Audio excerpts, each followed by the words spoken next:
Dubbed golf's toughest test, the US Open gets its reputation for the way in which the USGA sets up the course each year.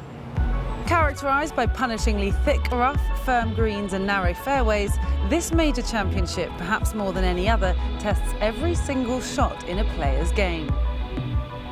What is it about the US Open that makes it stand out from the other three majors?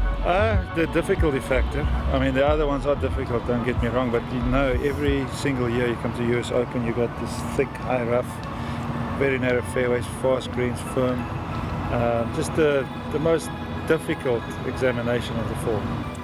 They make it the hardest of the four on purpose, and because they try, then I think it is. I mean, you look at the scores, and you know, rare is when you get a Rory year of soft conditions, but mostly they get the greens so firm, the rough so thick, and they just beats you up from the first hole over. I think the strong ones are the ones upstairs, are the ones that tend to do the best, the ones that don't get ruffled easily. I mean, this really is probably more than the other three a mental game.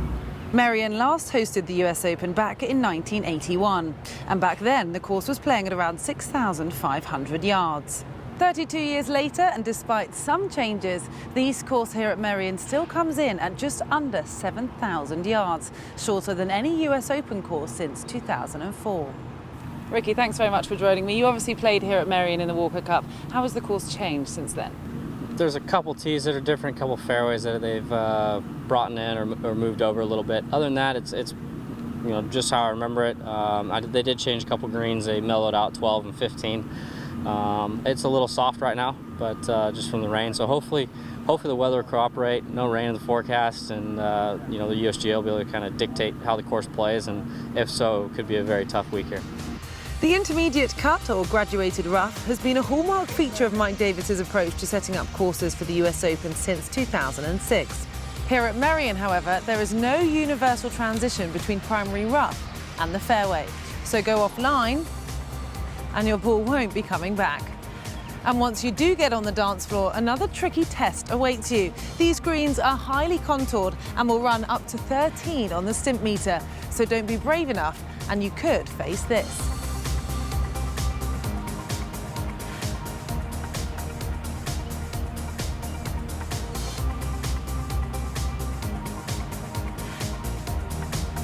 A more eccentric side to Merion are the wicker baskets that crown the pins, which, unlike flags, give no indication as to the wind direction at the green. The blend of short and long holes here at Merion should provide plenty of entertaining golf, with many predicting that this year's US Open will bring more birdies than in recent memory. If we have more thunderstorms and stuff and keep conditions soft, I think you will see more birdies than ever, because you have short par fours, as you say, so you can get it in the fairway quite easily with a 3-4 iron, and from there you got quite a short iron. So if conditions play into our hands, you're going to see a lot of birdies, but again, you know, when the pressure is on a Saturday, Sunday, you're going to see a lot of bogeys, because if you miss a shot, it's really penalizing. I think anytime you shoot even par at US Open, you're going to do pretty well. If it firms up, I think even par will be a good score. You know, there's no telling what the winning score is going to be just based on, you know, how the course sets up. But you're definitely not going to want to be in the rough out here. You don't want to be above the hole. So, you know, if they're able to set up the course how they want, I mean, something maybe 1-2 under par. I don't think there's going to be very many low scores unless it stays soft the way it is right now. Who do you think this course will suit? Well, I don't know the person it'll suit, but the type of player it'll suit will be one that's very patient and deliberate and skillful. This is not a brute strength golf course. It'll require a lot of skill, a lot of shot making, and someone who's patient.